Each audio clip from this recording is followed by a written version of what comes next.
Assalamualaikum aspirants, Nayab Ramzan is here. I hope you will be good.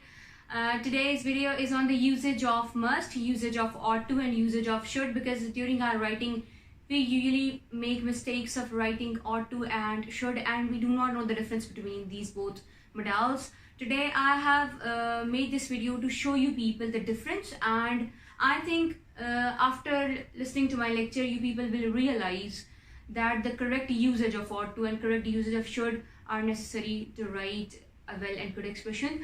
You people can see on the board. The first line I have written is all about ought to. Ought to means chahiye, which you translate in Urdu as chahiye. तुम्हें जाना चाहिए, तुम्हें ये काम करना चाहिए. But whenever we use ought to, we always consider it as ethically.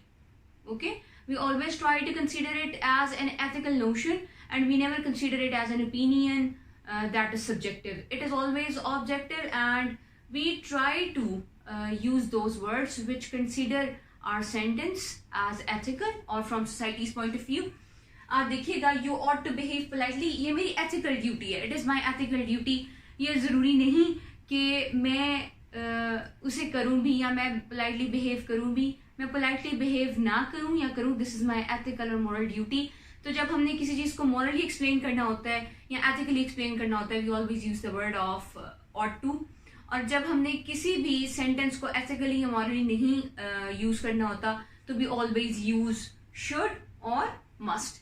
अब आप यहाँ पर देख सकते हो, बोर्ड पर देखिएगा, मैंने ये लिखा है कि it is always used ethically and recommendations are given ethically or from the society's point of view, and this the use of ought to is always objective. Objective वो होता है जिसमें आपका opinion शामिल नहीं होता और आपने ethically जो भी rules होते हैं उनके मुताबिक आपने बताना होता है, moral rules को consider करते हुए आपने बताना होता है. इसका मतलब ought to के पास, ought to के word के पास moral powers होती हैं, ठीक है, moral powers होती हैं. और जब आपको लगे कि morally या सोसाइटी के पर्सपेक्टिव से किसी शख्स को, किसी इंडिविजुअल को, किसी ग्रुप को ये काम नहीं करना चाहिए, तो you always use ought to. आप यहाँ पर देखिएगा, you ought to behave politely and you ought to listen carefully. It means कि politely भी मेरी moral duty है, politely behave करना, और ध्यान से बात सुनना भी मेरी moral duty है. It is not something जिसे मैं ये कहूँ कि ये नेसेसरी है या अगर मैं ये नहीं करूंगी तो कुछ हो जाएगा.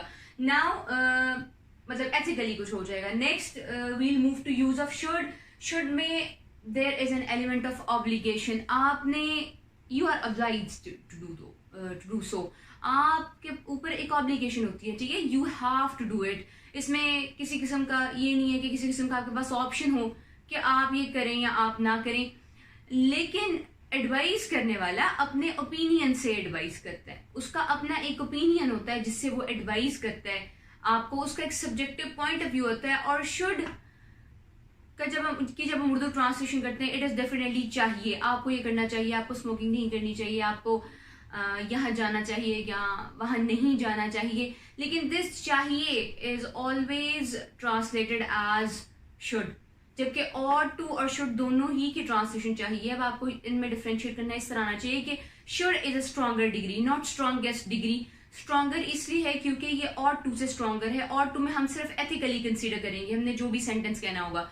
लेकिन जब हम should का इस्तेमाल करेंगे तो should का इस्तेमाल करते हुए we do not use sentences ethically, but it would be an obligation. अब देखिएगा, you should go to Islamabad and he should take rest. अब इस्लामाबाद जाना उसके लिए जरूरी है, दैट्स नेसेसरी, एक ऑब्लिगेशन है, ये मेरी रिकमेंडेशन हो सकती है, मेरी एडवाइस हो सकती है. लेकिन at the very and ought to से इसकी डिग्री हायर होती है, थोड़ी ऊपर होती है. आप कोई भी काम जो आपको करना चाहिए और दूसरे का ओपिनियन हो, पर्सनल ओपिनियन हो, सब्जेक्टिव ओपिनियन हो कि आपको करना चाहिए, you should take rest, you should go to Islamabad, ये पर्सनल ओपिनियन होते हैं, तो फिर हम यही कहते हैं कि ये शुड तब इस्तेमाल करते हैं जब कोई ऑब्लिगेशन, रिकमेंडेशन, सजेशन या एडवाइस होती है, लेकिन वो थोड़ी स्ट्रॉन्गर सेंस में होती है और किसी का पर्सनल पॉइंट ऑफ व्यू होती है कि आपको ये करना चाहिए. अब जितना मैंने आपको शुड के बारे में बताया, अगर मैं आपको मस्ट के बारे में बताऊं तो मस्ट उससे भी ज्यादा ऊपर वाली डिग्री है और हम कहेंगे कि must is the highest degree. Must के इस्तेमाल में, इस मॉडल के इस्तेमाल में, you people have to recommend or you people have to advise look on the board please. लेकिन this is an inevitable obligation, आपने ये करना ही करना होता है। देखें, करना ही करना होता है। मैं इसको इस तरह कह सकती हूँ कि अगर आप इसे नहीं करते तो कंसिक्वेंसेज होते हैं। That can be good, that can be worst, लेकिन हम ज्यादातर नेगेटिव में इस्तेमाल करते हैं कि if you do not do so. तो हम मस्ट का इस्तेमाल तब करते हैं जब हम कहना चाहते हैं कि आपको ये करना ही चाहिए। ठीक है, हम इसको भी ट्रांसलेट ऐसे ही करते हैं, करना चाहिए, इसलिए समटाइम्स लिखते हुए एस्पिरेंट को पता नहीं चलता और वो मस्ट का इस्तेमाल भी वही करता है जहां शुड का करना होता है। But you people must know कि how to differentiate between should and must. और इनएविटेबल ऑब्लिगेशन है ये, यू मस्ट वर्क हार्ड। अगर आप नहीं करते तो उसके कंसिक्वेंसेस डेफिनेटली बुरे होंगे। आप देख सकते हैं बोर्ड पे, मेरा ख्याल है आपको क्लियर नजर आ रहा होगा। लास्ट वीडियो में आपको इशू था तो the team was trying to cover it. You must work hard, आपको मेहनत करनी चाहिए। अगर आप नहीं करते तो उसके कंसिक्वेंसेस बुरे होते हैं। डेफिनेटली उसके कंसिक्वेंसेस बुरे होते हैं जब आप मेहनत नहीं करते। तो मस्ट की डिग्री वहां पर इस्तेमाल करेंगे, मस्ट का मॉडल वर्ब हम यहाँ पर मॉडल हम वहां इस्तेमाल करेंगे जहां पर हमें लगे कि शुड के इस्तेमाल से जरा ज्यादा स्ट्रॉन्गर सेंस है। अब इसके अलावा इनके रूल्स और भी बहुत ज्यादा हैं कि और टू को कहाँ इस्तेमाल करते हैं, और अगर आप इनके सेंटेंसेस पढ़ेंगे तो आपके लिए डिफरेंशिएट करना ही बहुत मुश्किल हो जाएगा। इसलिए ग्रामर को पढ़ने से पहले आप अपनी राइटिंग में इनको यूटिलाइज करके देखेंगे। व्हेन यू आर राइटिंग तो आपने और टू को वहां इस्तेमाल करना है जहां आप एथिकली कुछ कहना चाह रहे हो या कोई ऐसा पॉइंट ऑफ व्यू देना चाह रहे हो जो सोसाइटी के पॉइंट ऑफ व्यू से मैच करता हो या डेविएट करता हो। तो आप कहें you ought not to. Ought और ऑट को जब भी आपने नेगेटिव सेंस में लिखना है आपने नॉट को यहाँ पुट करना है, ना कि ऑट टू नॉट करना है। इसको आप कहेंगे you ought not to go. ठीक है, इस तरह फिर देखिएगा यूज ऑफ शुड का वहां इस्तेमाल करें जहां आपको लगे कि ये मेरा पर्सनल ओपिनियन है कि नेक्स्ट पर्सन को, ये सामने वाले बंदे को ये काम करना चाहिए। इसके बाद थर्ड देखिएगा यूज ऑफ मस्ट आप वहां पर इस्तेमाल करेंगे जहां आपको लगे कि अगले के लिए ये नागुज़ीर है, ये बहुत इंपॉर्टेंट ऑब्लिगेशन है और उस पर ये वाजिब है ये कि वो ये काम करे, वो ये काम नहीं करेगा तो उसके कंसिक्वेंसेस बुरे होंगे, तो हम मस्ट इस्तेमाल करते हैं। आई होप कि इस लेक्चर के बाद आपको और टू, शुड और मस्ट का इस्तेमाल आ गया होगा।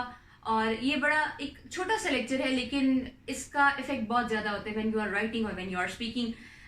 स्पीकिंग में मैं समझती हूँ बोलते हुए अगर आप इंग्लिश ग्रामर में कोई गलती कर दें तो दैट डज नॉट मैटर, कोई बात नहीं। लेकिन if you are an aspirant और आप कंपटीशन की तैयारी कर रहे हैं तो एटलीस्ट रिटन एक्सप्रेशन में कहीं कोई गलती नहीं होनी चाहिए। इसलिए for the beginners and as well as for the aspirants मैं यही एडवाइस करना चाहूँगी कि आप इन छोटी छोटी बातों का ख्याल रखें और अपने ऐसे में प्रॉपरली इनको यूटिलाइज करें। The results would be magical. अपना ख्याल रखें। बहुत बहुत अल्लाह हाफिज़।